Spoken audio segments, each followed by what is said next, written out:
الزلزولي ينال ثقة تشافي، وهذه الشروط قد تجعل اللاعب المغربي خارج برشلونة. نجح الدولي المغربي عبد الصمد الزلزولي في إقناع تشافي هرنانديز، مدرب فريق برشلونة الإسباني لكرة القدم، بقدراته. وأوضحت صحيفة موندو ديبورتيفو المقربة من أسوار البلاوغرانا أن الزلزولي الذي لعب أساسيا في مباراتين من أصل 3 خاضها برشلونة في فترة الإعداد بالولايات المتحدة الأمريكية، نجح في إقناع تشافي بقدراته، مبرزة أن حظوظ بقاء الدولي المغربي في الفريق الكتالوني ازدادت بشكل كبير.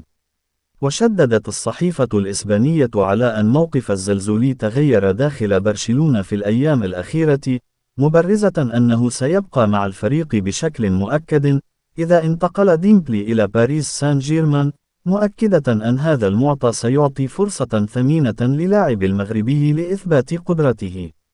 وأبرز المصدر نفسه أنه رغم اقتناع تشافي بالزلزولي، لكن برشلونة قد يبيعه هذا الصيف إذا تلقى عرضا لا يمكن رفضه في ظل معاناة النادي من أزمة سيولة مالية. وختم المصدر ذاته أنه في حال رغبة برشلونة في بيع الزلزولي، سيفضل هذا الأخير الانتقال إلى صفوف ريال بيتيس، وسيسعى النادي الأندلسي لضمه على سبيل الإعارة قبل نهاية الميركاتو، اعتمادا على تطور الوضع في برشلونة.